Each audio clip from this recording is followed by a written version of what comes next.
Welcome back to Cultivating Conversations, where we dive deep into the stories, strategies, and the heart behind personal and professional growth. I'm your host, Letitia Newby. I'm an attorney, HR consultant, and the founder of Cultivate HR Consulting. I'm so excited to welcome a guest whose work embodies the spirit of transformation and intentional living. Joining me is Teniqua Denise, the founder of My Recipe, My Therapy. Teniqua is a transformational and success life coach who helps ambitious women and professionals reflect, realign, and reset so they can not only survive, but flourish. And I'm excited to get into this conversation. But let me tell you a little bit about her work. So her work is really rooted into turning personal setbacks into powerful purpose. She's passionate about helping others create their unique recipe for success by identifying what are those key ingredients that they need for that growth, that healing, and that consistent action. So today we're going to talk about everything from moving beyond burnout to building a life that nurtures the person you're becoming and honoring your softness and spirituality while still chasing those big, big dreams. It's going to be a powerful and honest conversation. And I cannot wait for you to hear the wisdom that Teniqua brings. But before we do, don't forget to like, subscribe, and hit that notification bell so that you never miss any of these powerful conversations. Okay, let's go ahead and get into it. All right, Teniqua, welcome to Cultivating Conversations. I'm so glad that you're here. Thank you. I'm so excited. We're just going to have good conversation today. We're really going to get into you, your story, and the work that you're doing, which is so important and truly impactful for all of us. So I'm excited to get into talking about it. Wow. So let's start off. Tell me a little bit about your journey. What led you to create My Recipe, My Therapy? How did that come about? I love that question because My Recipe, My Therapy wasn't just a business idea. It was birthed from a season where I was going through some deep reflection, some realignment. I just wanted a shift, a change in life.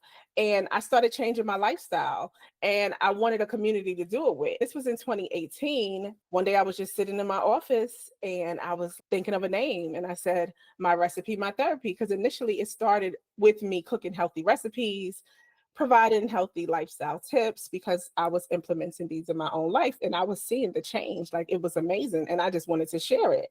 And then I shared it on Instagram. So I was building this community. But then life happened. In 2020, I was diagnosed with cancer. That diagnosis really forced me to slow down, sit with God, and ask myself some really hard questions. I had a bone marrow transplant, so that required me to stay in the hospital for weeks. So I had a lot. When I say time with God, I had a lot of time. And that quiet space became sacred. It gave me a chance to not only heal physically, but also spiritually. And it reminded me of my calling to help others do the same, to do this work. I've been a coach and an encourager at heart for many years. I started my career with children's services in New York City. I transferred over to homeless services. So I spent most of my professional career in civil service, giving back to the underserved, walking through this valley of healing of a cancer diagnosis really gave me a deeper sense of purpose. And it allowed me to tap in to places that I didn't even know I could go. So that's when My Recipe, My Therapy had a rebirth of sorts, because it wasn't about recipes no more. It was about, well, not about cooking recipes. It was about creating a recipe to your best self, because there are things that we include and take out of our lives that make us thrive. So for me, when I decided to be a coach, because God said, well, what have you been doing? If you want to know your calling, what is it that you enjoy? What comes naturally to you? And what are you good at?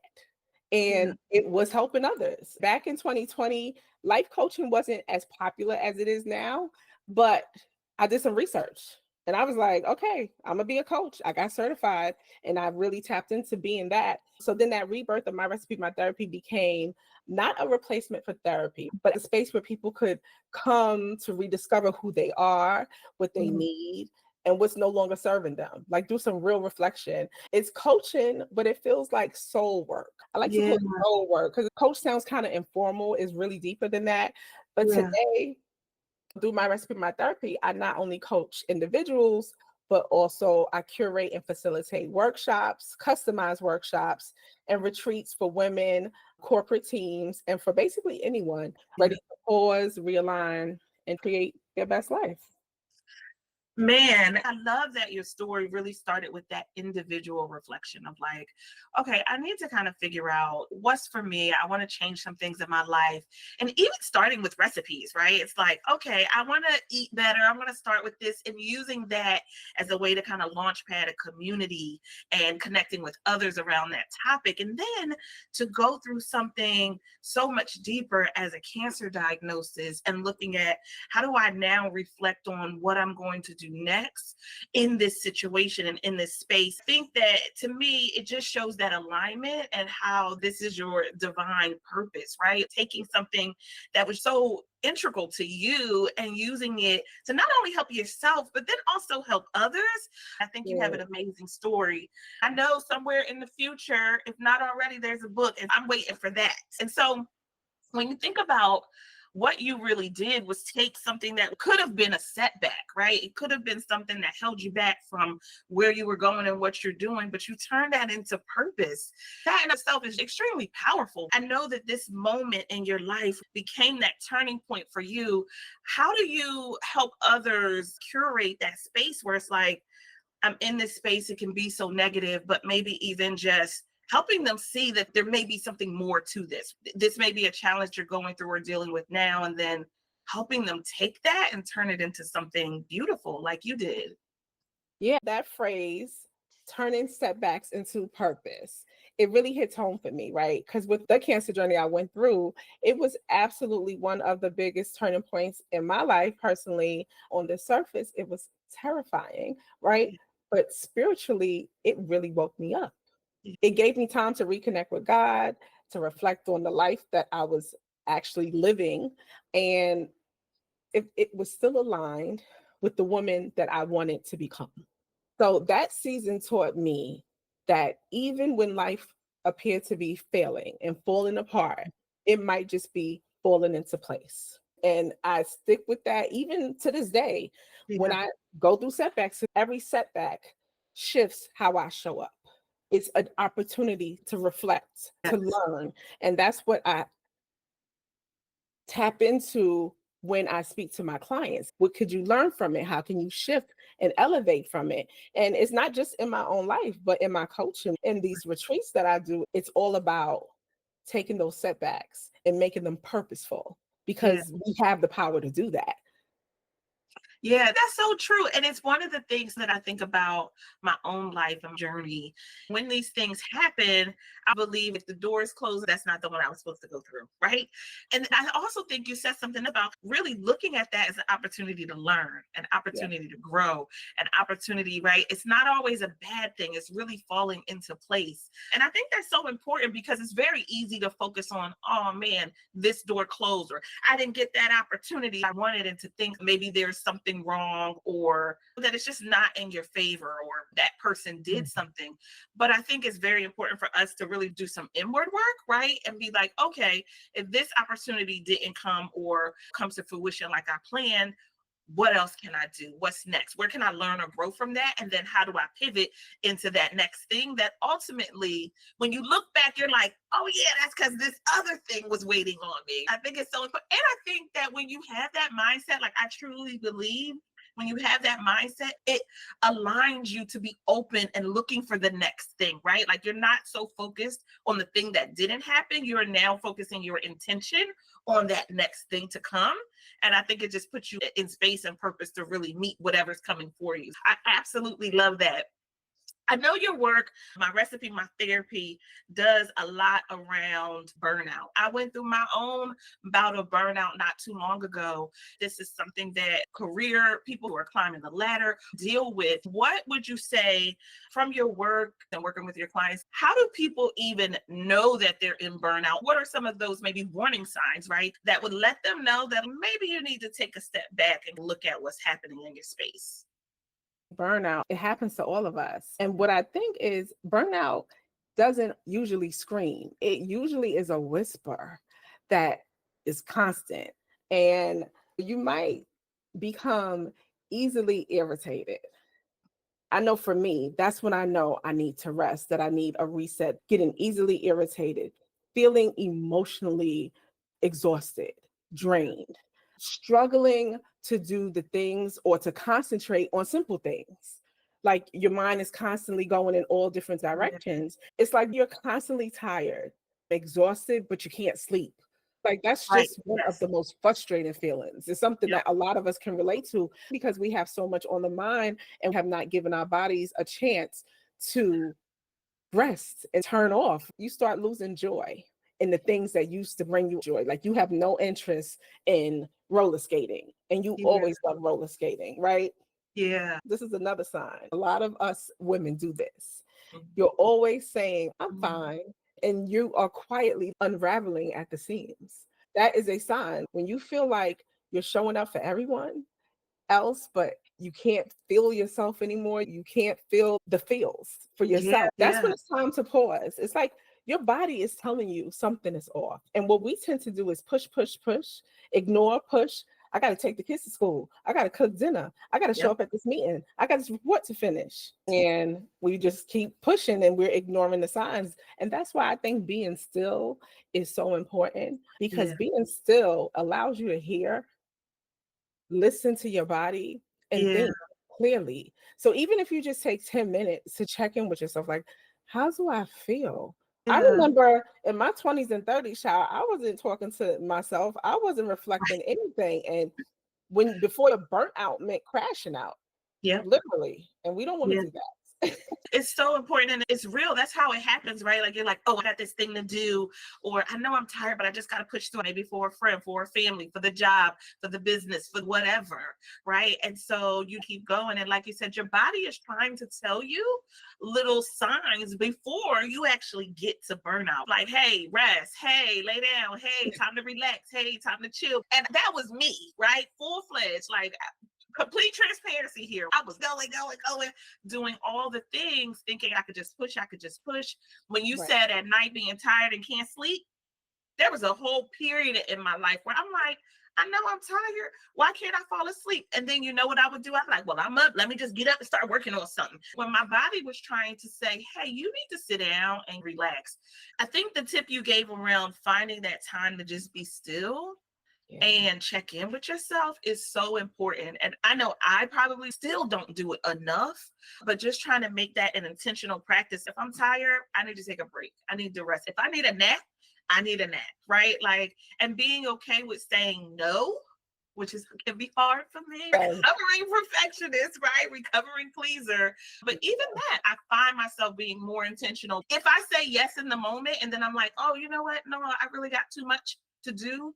I've been okay with going back and saying, you know what? I said yes, I would love to support you, but I have these other things and I don't think I could take that on. But maybe I could connect you with somebody who can, or maybe I can help you in a different way or at another time. But I think a lot of times, I don't want to say just as women, but I know we do it. We want to be there, we want to help, we take on so much. What other tips would you give to someone who may be listening to this, like, yeah, I'm struggling with some of that and I need to sit down, but it's hard for me to just sit still for 10 minutes? Is there anything else that you would give them or say to them that they can do to really start to check in with themselves? Absolutely. I tell my clients, let's take the pressure off. You do not have to fix everything today. Let's start by telling the truth, which a lot of us have a hard time doing with ourselves. Acknowledge that something is off. You do not have to solve it. The first step, just acknowledge that something is off. And Yeah. then ask yourself, what do I need right now to make me Mhm. feel like me? To make me happy, to make me smile. It could be rest. It could be support. It could be a moment of stillness to hear from God. It could be prayer. It could be a phone call, whatever it is that you need to make you feel good in that Yeah. moment. Take a moment to do that. Breakthrough starts with awareness. Yeah. That's the Yeah. first step. Then it becomes about alignment, like realigning your life with what really matters to you, not to your Yeah. mama, not to your man, but to Right. you. And I think that's important. It's just being aware and understanding, even with awareness, we're not solving it in one day. It's not about fixing it, it's about just acknowledging it and taking baby steps, step by Yeah. step. I love that. The awareness piece is so important. And like you said, we tell ourselves we're okay. We can just keep going. It's okay. I got it. But I All the think time. in that moment to really be like, no, you're not okay. Really check in with yourself and think about, how do I feel right now? And what can I do to feel better? What's Right. something that's going to bring me some joy? As we talk about that awareness and alignment, I know you have something called the vision check-in method. Let's talk about that. Tell me a little bit about it. What is that? How does it work? And how can people use it to support themselves? Yes, definitely. So the vision check-in method is a 5 led framework that I created to help people get realigned without waiting for burnout or that new year, new me, December, January hype. Like, it's where it really came from. I was so over it because even myself going through that same cycle. Oh yeah, this year I'm gonna do this. Okay, the top of the year. Okay, I'm more excited about my goals and this is what I'm gonna do. Or you wait for the burnout, and it's like we don't have to wait for the new year. We do not have to wait until we're burnt out. How about we go through 5 phases? We reflect, release, realign, refocus, and recommit. And those are Mm, the 5 steps. And those are designed to help you check in with your goals, with your life, at least quarterly. okay. That's the mode I'm on. At the end of every quarter, we are checking in with ourselves. That's why it's called a vision check in. We're checking in with the vision. We're not going to wait till November to get all frantic, like, oh my gosh, I did nothing that I said I was going to do this year. But it's about checking in with those habits, with your goals, with your spirit. So you're not just running on autopilot. They do say insanity is doing the same thing over and over again, expecting Right. different results. Right. Yeah. And a lot of Right. us keep doing that same old new year, new me, right? Over and over again for 40 years. And we're expecting change, and it's not going to come. Right. Change comes when you do something different. So Yeah. this vision check-in came about because I was like, okay, what can I do different for Yeah. me? Like I was telling you earlier, I'm not above this work. I do That's right. try to figure it out. And I was like, what can I do different? And I was like, what about checking in with myself every quarter? And even if Yeah. you're not a business owner, quarters is 4 quarters in a year, every 3 months, new quarter. Very Yeah. simple. It's a way to hold yourself accountable and even come together. We can do it quarterly. So Yeah. I even, I do a retreat, an online retreat where at the end of every quarter, and we just get together and we check in with our vision, and I guide the participants through that. It's just like a conversation, it's community, and it's something I teach so that we can stop just surviving and start Yeah. intentionally living. It's like a reset with purpose. I Every love so that. often. Thank And I like the quarters, right? It's not too overwhelming. And this is going to be the focus this quarter, whether it's personal, business, financial, whatever goals you have for yourself, breaking them down into quarters. I like to call it chunking when I'm teaching students, but Oh it's yeah. taking that and making it smaller. And then you have a smaller focus area. All right, what am I going to do this quarter to kind of build to that next piece for my goal? The other thing that I really like that you said, and we're going to have to make sure we share the details down below, is your quarterly retreats that you do. They're virtual, so people can attend from anywhere. So I love that, right? Because it makes it accessible for people and gives you an opportunity to help guide them through this kind of check-in. It creates that community around, like, all right, we're all focused on our goals. We're going to come together. We're going to talk about these things, and you talk about where you are and what you're doing. I love that aspect of your coaching work. Right now, it's directed towards women, but I am opening it to men as well, because what sense does it make the ladies getting ourselves together and leaving the men behind? They got to come with us in a relationship. As you grow and shift, you want your partner to understand that shift and that growth, That's even if right. they're not doing it at the same pace. It's like communication in community with brothers and sisters. Listen, this is what we're working on. Even though you're not here yet, or you're on your way, the Yeah. support and just being on the same page, it's Yeah. a beautiful thing. So yeah.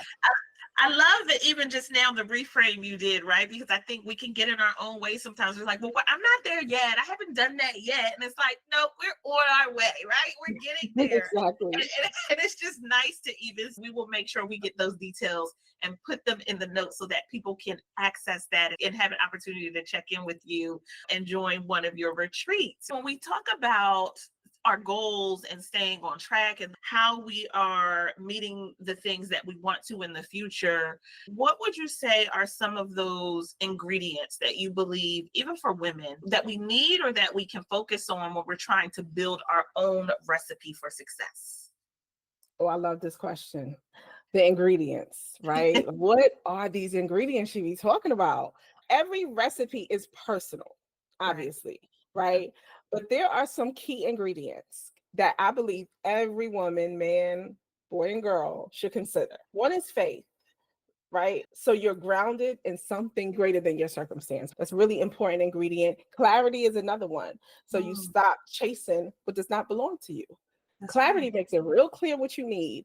Boundaries is a big one. Mm, Boundaries. And I know has become trending, but that's okay because yeah, trending things usually are trending for a reason. But that's right. boundaries, we need them unapologetically. They are for our wellness. They are so necessary. Boundaries, joy is another ingredient.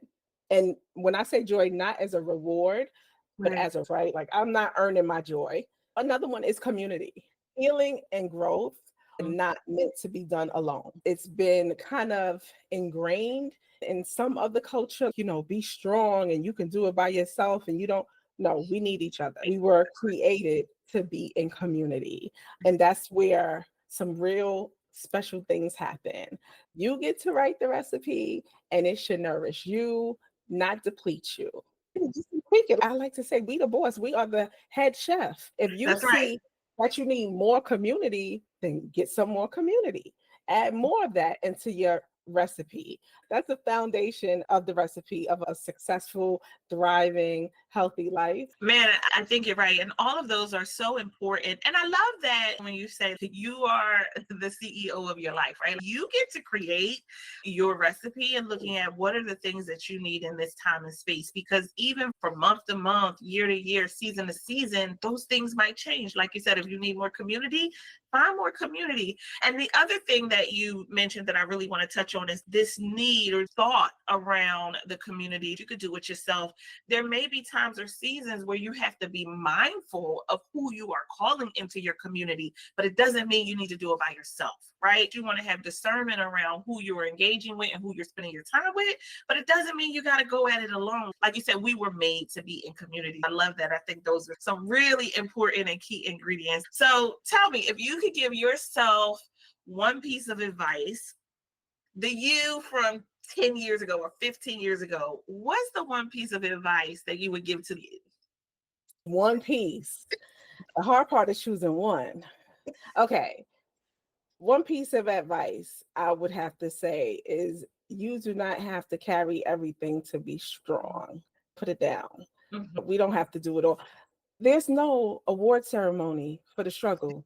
There are no That's bonuses, right? I promise you, you get no credits. I right. remember growing up, there was this song. What was it? Independent. Oh, yeah. Beyonce and them. Mhm. Look, Beyonce and them. Destiny's Child.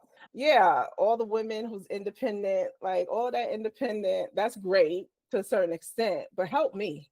I need Right. support. I Right. need mentorship. I'm not trying to reinvent the wheel here. If somebody has Right. done it and you're willing to teach, please and thank you. I'm not struggling. The struggle is over. We are not normalizing it anymore. Thank you, Jesus. It's a great I, thing.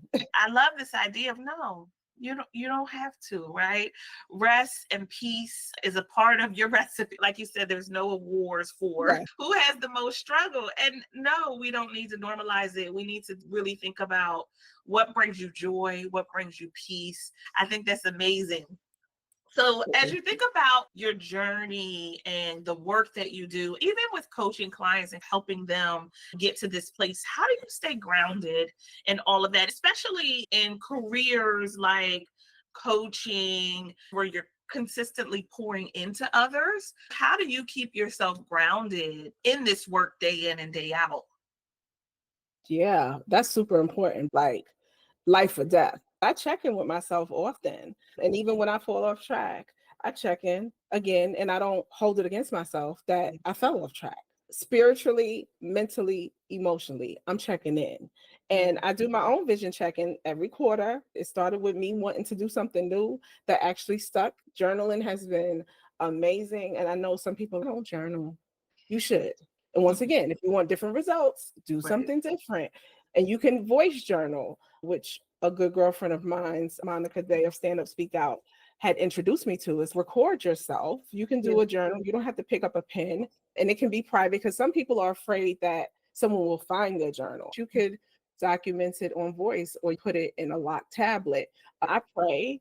Praying helps me stay grounded and Yeah. aligned. Most importantly, I give myself grace. Even if I don't journal for 2 months, Yeah. I can get Yeah. back to it. And usually when I get back to it, I feel like I should have been doing this. This feels much better. But Yeah. we're human and life happens. I also stay connected to people who reflect the version of me that I Yeah. want to grow into. Some people do have to be removed. Some people have to be added. It's all part of life and for the greater good. It's not about the version that I've been. It's about who I want to become and making sure that I'm aligning myself with people who understand that and who can support that. Like I say, if they're not lifting you up, they are dragging you down. Ain't no That's in right. between. That's No in right. between. No, there's so many good nuggets even in that. And the one that stuck out to me Which is the one? grace, right? Like give yourself grace and not being hard on yourself when you do fall off the wagon, right? Or you do not do the thing you committed yourself to do, but knowing like it's okay. Who's grading us? You just get back to it. And so I Right. love that. I think you made several good points around community, around staying connected to something higher, whether that is God, wherever people are in their space, but knowing that you're not alone and making time for that joy, making time for you. I think all of those things are going to be really important to cultivate a version of you that can show up and then the version of you that's working to be better. Oh, Anyone who yeah. is feeling overwhelmed or struggling, what is one encouraging thought that you might want to leave them with before we end our conversation? So if you're listening right now and for that person who feels lost or overwhelmed or like you're barely holding it together, you're not alone. Hear me when I say this. You are not falling apart. You're in the middle of becoming something amazing. A miracle is in the works, and you might not see the full picture yet, but God does. Yeah. Pause often. Take a deep breath when you feel anxious, when you feel overwhelmed. Stop and breathe. Drink water often, lots of water. Yeah. And most definitely let go of the pressure to have it all figured out. The pace that you're going does not equate to your worth at Yeah. all. In this moment that you're going through, no matter how heavy it feels, it is a part of your healing and it's not Yeah. your entire story. And just always remember that you are not behind, you are actually being built. And Yeah. it's going to be okay. It's going to be better than okay. You're exactly where you're supposed to be at this moment in time. Even Yes. when it feels hard, even when it feels like it's not going to get better, even if it feels like this is the end of everything, know that it doesn't have to be the end of your story. This conversation has been so good. Thank you for spending your time with us today. We truly, truly appreciate it. And tell the people, where can they find you? I am going to leave it below, but tell the people, where can they find you? How can they connect with you? Thank you so much for having me again. This has been amazing. I can be found on Instagram, YouTube, TikTok, My Recipe, My Therapy, even Facebook, My Recipe, My Therapy. It's spelled normal, no special spelling. My Recipe, My Therapy. Yeah, so check me out, follow, share. My email is myrecipemytherapy@gmail.com. That's an easy one to remember. Don't have to worry about spelling my name and all of that. So very accessible and love connecting with new people, the messages. Community is what we're building. I did take a step back from social media because we all need to. Yep. I've been in the fields, working, hitting the pavement, meeting the people, kissing the babies. And That's right. yeah, so I am transitioning back into social media. So you may go up there and be like, well, she hasn't posted in 2 months. And no, That's right. That's I'll be right. back though. Look, watch my old content because it's still very much applicable to what we are going through. Yes, please go check out her Good. content. We will link all of her information below so that you can find her and then you can connect with her. My recipe, my therapy, very easy to remember and find. So please go out and support her work. And thank you for being with us today.